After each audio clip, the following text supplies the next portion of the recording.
Olá, sétimo ano, tudo bom com vocês? Em nossa última aula, nós finalizamos o processo de colonização. Falamos da colonização espanhola, falamos da colonização inglesa e da colonização francesa. Porém, nós vamos nos ater à colonização da América Portuguesa, tá? Módulo 9, a partir da página 318 à página 324. Vamos lá para a nossa aula, galera. Então, colonização da América Portuguesa, a gente precisa falar um pouquinho do Brasil pré-colonial. Como vocês já sabem, já ouviram falar, já ouviram em outras aulas, o Brasil teria sido achado, né? Houve esse achamento do Brasil em 22 de abril de 1500 por Pedro Álvares Cabral. E aí, de acordo com aquele Tratado de Tordesilhas, como vocês já bem conhecem, em 1494, o Brasil ficou pertencente a Portugal, né? Esse Tratado de Tordesilhas dividiu a América entre os países ibéricos de Portugal e Espanha, e o Brasil ficou pertencente a Portugal. E aí, gente, desconsiderando a existência e o direito de propriedade dos povos originários que viviam aqui no território. Então, quando falamos de povos originários, nos referimos aos povos indígenas. Não foram considerados em nenhum momento, foram desconsiderados e parecia até que eles não habitavam nesse território antes da chegada dos portugueses, tá? E aí, entre 1500 e 1530, Portugal ele não se interessou muito em colonizar as terras brasileiras. Então, ali por 30 anos, Portugal não voltou sua atenção para o nosso território, né? E esse período ele ficou denominado como um período pré-colonial, um período que veio antes do processo de colonização. Primeiros contatos. Inicialmente, não houve nenhum confronto, tá? Entre os povos originários, os nativos e os europeus, os portugueses. Na praia de Coroa Vermelha, os portugueses, quando chegaram, ergueram lá uma cruz e fizeram aquela cerimônia da primeira missa, rezaram a primeira missa, e essa missa teria sido assistida por toda a tripulação e pelos indígenas que estavam por ali, tá? Nessa pintura aí que vocês estão visualizando, ela foi feita em 1860, tá? Vejam que muitos anos depois, a gente já estava na fase do governo aqui, Dom Pedro II, quando foi pintada esse fato histórico, né, que retrata a primeira missa rezada no Brasil pelos portugueses. E aí você consegue ver essa ideia do pintor, né? Então, assim, ele não esteve na época, não esteve no momento histórico, então você tem uma versão do Vitor Meireles, como ele viu essa cena e como foi pedido talvez a ele como essa cena deveria ser retratada, tá certo? E aí, Portugal não iniciou o processo de colonização, por 30 anos as terras brasileiras ficaram assim meio deixadas de molho, né? Mas Portugal, o que ela preferiu nessa fase desses 30 anos? Ela continuou concentrando os seus esforços no comércio com as Índias Orientais. Vocês lembram lá que no processo das navegações eles queriam chegar às Índias e eles conseguiram fazer isso contornando a África, já que eles não podiam passar pelo mar Mediterrâneo. E aí lá eles conseguiram tirar, né, das terras do Oriente, que se conseguiram trazer para a Europa as especiarias, sedas, as porcelanas, os temperos, todos aqueles produtos que tinham muito valor econômico para a Europa. Então, foi esse comércio, né, com as Índias Orientais que fizeram com que os portugueses meio que não se interessassem inicialmente pelo Brasil. O comércio com o Oriente estava dando muito lucro, né? Portugal estava conseguindo uma alta lucratividade financeira. Então, assim, beleza, a gente tem o Brasil, deixa ele de molho por enquanto, nós não vamos colonizar e vamos continuar fazendo comércio com as Índias Orientais. E vamos ver até onde isso vai dar, né? Porque realmente, naquele momento da nossa história, durante 30 anos, Portugal não se interessou em colonizar e continuou fazendo comércio com as Índias Orientais. E aí, durante 30 anos, como já disse a vocês, não houve o processo de colonização, não houve uma colonização sistemática, não foi trazido homens portugueses para o território para colonizar, tá? E por quê? Não houve esse interesse imediato. Portugal, eles não encontraram o ouro e a prata, que era o maior interesse deles, tá? Mas, mesmo assim, Portugal ainda enviou para o Brasil algumas expedições exploradoras, né, para olhar o território, explorar, mapear o território. Então, ele enviou, sim, algumas expedições exploradoras ainda nessa fase, mesmo que não encontrando ouro e prata logo no início. E aí, como a gente já falou da pintura de Vítor Meirelles, que é essa pintura sobre a primeira missa, ela é muito usada para representar esse primeiro momento, né, do contato entre os portugueses e os indígenas. Então, ela é muito utilizada. Agora, a gente precisa lembrar, como eu já disse a vocês, essa cena, essa pintura de Vítor Meirelles, ela foi pintada séculos depois da ocorrência desse fato histórico. Então, quando a tela de Vítor Meirelles foi pintada, já estávamos numa fase de um segundo reinado, tá? E ali você tem uma interpretação do Vítor Meirelles, uma interpretação do pintor. Quando a tela foi pintada, já no século XIX, o Brasil estava numa fase de império, governada pelo Dom Pedro II, como eu disse a vocês, e naquela época, Dom Pedro queria criar uma identidade nacional, e com isso ele queria resgatar a figura do indígena como esse bom selvagem. Isso vai se retratar na pintura de Vítor Meirelles, porque no centro da cena você tem um destaque, a incidência de luz para quem está no patamar mais alto. Então, quando você olha lá o patamar mais alto, você vai encontrar o clérigo, né, aquele que faz a missa, que está no patamar mais alto, que simboliza a igreja, né, a superioridade da igreja. Enquanto que os nativos estão num cantinho lá, mais numa margem, né, onde há mais sombra, eles ficam lá, parecendo estar quietinhos, observando a cena da primeira missa sendo rezada ali no Brasil. Bem, e aí como foram essas expedições exploradoras? Vamos falar um pouquinho sobre essas expedições, tá? Em 1500 e 1503, o Brasil vai receber, né, duas dessas expedições. Portugal vai mandar alguns homens vir para cá para reconhecer o nosso litoral, explorar, com o objetivo, na verdade, de verificar se aqui tem alguma riqueza que compensasse Portugal colonizar, né, explorar essas terras. E aí essas expedições constataram a presença daquela madeira tão famosa que pelos nativos era chamada de Ibirapitanga, que é o pau-brasil, né? Mas esse era o nome dado pelos nossos nativos, chamada de Ibirapitanga, cuja cor avermelhada acabou que teve um interesse muito grande dos portugueses, pois essa cor era utilizada para tingimento de tecidos, né? E os portugueses acabaram conferindo um outro nome, que chamou de pau-brasil, e acabou que o nome do Brasil veio aí, né, do nome dado a essa planta de tanto valor, essa árvore de tanto valor que foi usada pelos portugueses. Bem, e aí a abundância, né, a quantidade de pau-brasil e essa grande quantidade, o descaso de Portugal em colonizar as nossas áreas, né, em usar as nossas terras, em aproveitar o litoral e tal, fez com que os franceses se aproveitassem disso. A gente viu na aula passada que os franceses andaram vindo por aqui nessa fase, né, da história, e eles começaram a visitar o litoral brasileiro. E nessa visita ao litoral brasileiro, eles começaram, sim, a contrabandear o nosso pau-brasil. E aí a gente vai ter aí uma outra expedição em 1516, outra em 1526, só que essas expedições acabavam sendo um fracasso, porque o nosso litoral era muito extenso.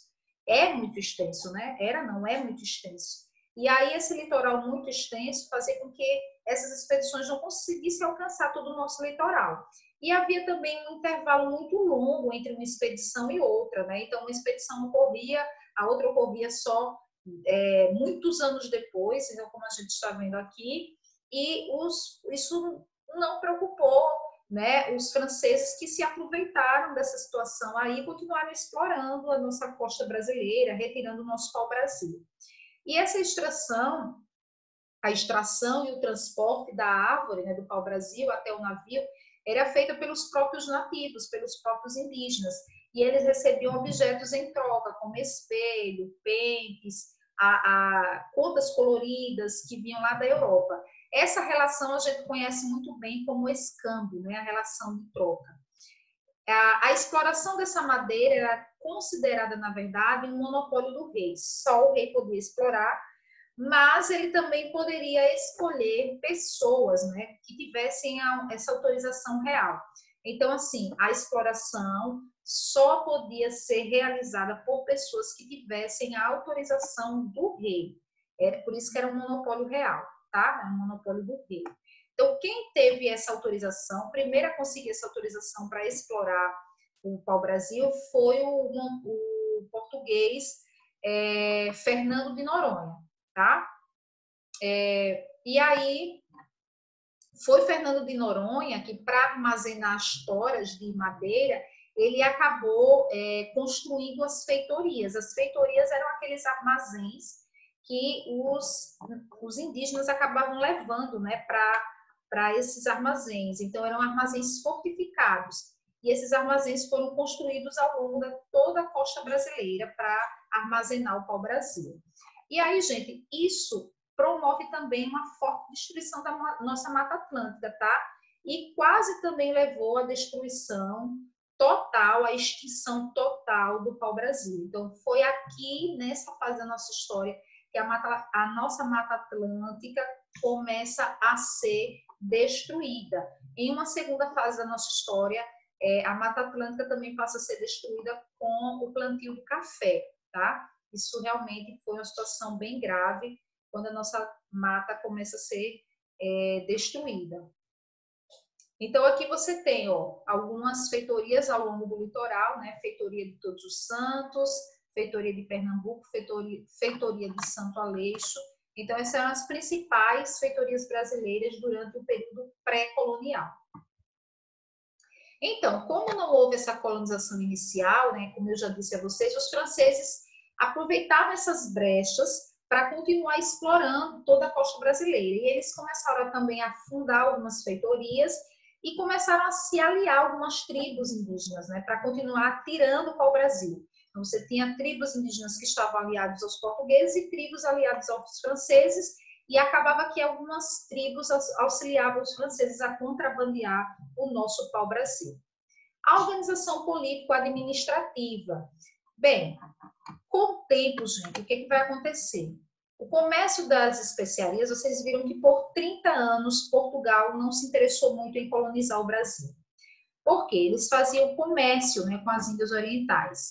Então, o comércio das especiarias, em que eles iam lá para as Índias Orientais e traziam a seda, né, todos aqueles temperos, porcelanas, no fim do século XV, ele representou uma alta lucratividade para Portugal, já que Portugal era o único país europeu a ter acesso às fontes produtoras na Índia. Então, eles sabiam onde eram as fontes que produziam todos os produtos que eles queriam, tá?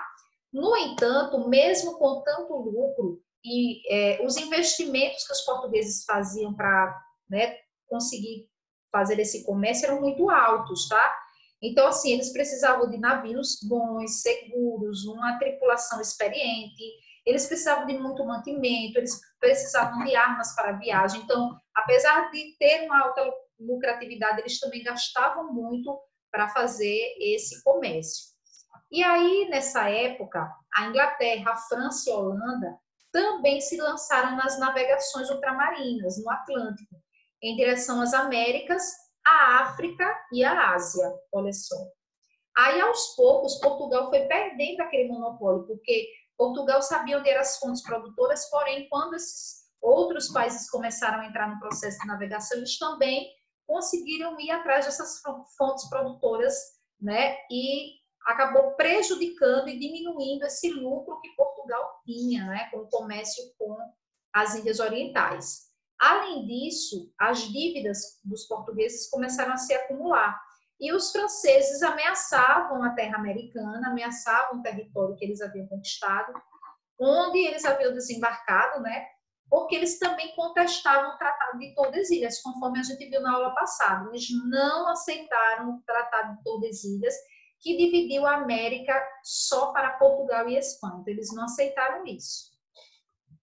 Então, nesse contexto, né, o Brasil passou a ser visto pela coroa portuguesa como uma opção, uma possível fonte de riqueza. E também até como um mercado consumidor dos produtos da metrópole. Então, assim, Portugal já via que não tinha mais lucro, né? Tanto lucro assim com o comércio com as Índias, e começaram a dizer, rapaz, acho que está na hora de nós começarmos a colonizar as terras brasileiras, acho que está na hora de a gente começar esse processo de colonização.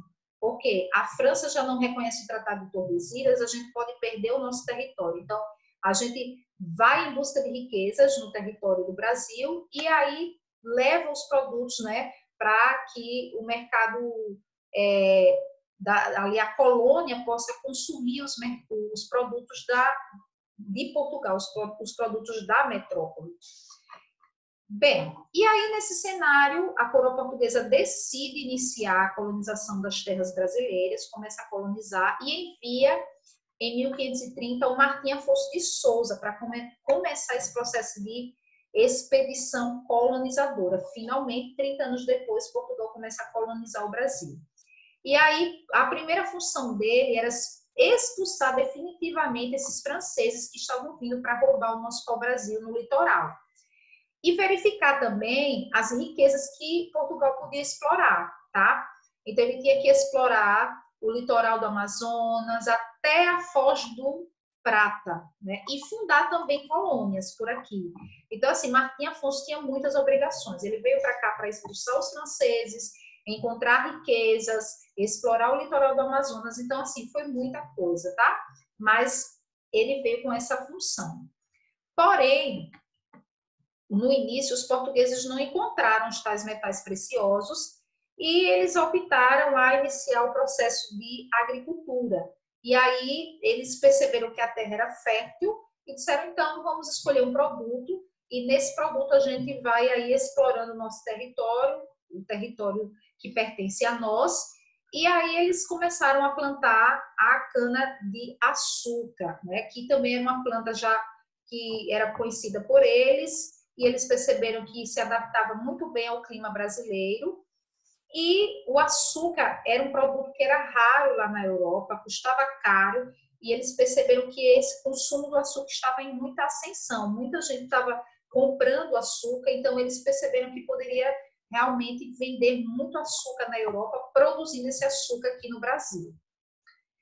E aí, gente, foi fundada a primeira vila do Brasil em 1532, 2 anos após Martim Afonso de Souza chegar aqui, foi a Vila de São Vicente.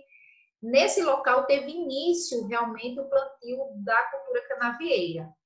E foi aqui que criou-se as bases do processo de colonização, que causaria transformação ao longo do tempo, tanto na paisagem quanto na relação com os indígenas que moravam aqui no Brasil, tá? E aí vem a ideia de dividir o Brasil em capitanias hereditárias. No momento que Portugal decidiu colonizar o Brasil, o Estado português estava meio sem dinheiro, sem recursos, não tinha dinheiro para investir nessas terras, não tinha dinheiro para financiar esse processo, tá? E aí eles pensaram num sistema de capitanias hereditárias. A característica principal desse sistema era a descentralização administrativa da colônia. Por quê? A colônia não seria administrada pelo rei, mas sim pelos donatários, os capitães donatários. E aí o donatário ele ficava subordinado diretamente ao rei e o rei lhe doava a terra, certo? Porém, esse donatário teria a obrigação de colonizar, de defender e de explorar e administrar a região. Parecia uma oferta boa, mas nem tanto, porque você imagina, a pessoa recebia uma faixa de terra e dizia, olha, você está ganhando a terra é minha, eu já estou lhe dando, Portugal dizia, né? Mas já que eu estou lhe dando a terra, você vai ter que fazer todo investimento, você vai colonizar, você vai defender o território, expulsar indígenas, você vai explorar, você vai administrar a região, você vai começar a produzir a cana-de-açúcar. Então, assim, o donatário tinha muito trabalho para cuidar dessa terra, não era fácil não, viu, gente? Então, enquanto os investimentos eram dos donatários, o donatário precisava investir nessa terra, os lucros eram divididos. Então, quando o donatário conseguia ter lucro, ele dividia esse lucro entre ele e a coroa portuguesa. Em caso de morte do donatário, quem ficava com essa porção da terra era o filho mais velho, tá? E ele também tinha todos os deveres que seu pai tinha antes. Então, é por isso que se chamava capitania hereditária, porque passava realmente de pai para filho. E aí os capitães donatários, eles receberam 2 documentos, que era a carta de doação e o foral. Eles recebiam esses 2 documentos. Então, o Brasil foi dividido nesses territórios. Chegamos até aí cerca de 15 capitanias que cada donatário que vinha de Portugal tinha essas obrigações e recebiam esses 2 documentos, tá? A carta de doação concedia ao donatário o direito de exploração da terra, determinava-lhes os poderes, embora a propriedade da terra fosse do rei. A terra continuava sendo do rei, mas o donatário ele tinha direito de explorar essa terra. Caso o donatário morresse sem herdeiros, a terra voltaria para o rei, para a coroa portuguesa, que também poderia, e esse rei também poderia tomar o lote a hora que ele quisesse. Se ele percebesse que não estava seguindo as regras do donatário, né, ele poderia também tomar o lote, tá? Esse documento era a carta de doação que o donatário recebia. O outro era o foral. O foral era um documento que estabelecia os direitos e deveres dos donatários. Entre os direitos constavam que ele tinha o direito de fundar vilas, ele podia fundar povoados, conceder sesmarias, que sesmaria era uma espécie de porção de terra que ele poderia doar aos colonos, tá? O donatário ele tinha o poder de exercer a autoridade máxima na região, ele tinha o direito de escravizar indígenas, cobrar impostos, nomear funcionários, entre outros. Além disso, eles tinham os deveres de defender todo o litoral brasileiro, estabelecer feitorias, construir as feitorias, também promover a fé católica e desenvolver a agricultura e pagar impostos, além de outros, tá? Eram muitos direitos e deveres, mas eles tinham muito mais deveres, viu, gente? Então, eles recebiam esses 2 documentos e o rei dizia, bem, tô te doando a terra, vai lá trabalhar e gasta aí, né, investe aí na terra. Então, como Portugal não tinha direito, quem deveria investir nessas terras era esse donatário. Então, assim, parecia ser uma oferta vantajosa, mas quando o donatário percebia todas as obrigações, teve alguns que nem saíram de Portugal para cuidar realmente dessa capitania, porque perceberam que não dariam conta, né, de tanto investimento e depois, quando ele tivesse lucro, esse investimento todo esse lucro teria que ser dividido com a coroa portuguesa. Então, gente, por hoje a gente conclui, tá? Nós vamos continuar a falar um pouco sobre o Brasil pré-colonial na nossa próxima aula. Vamos falar também sobre essa fase em que o Brasil começou a ser colonizado.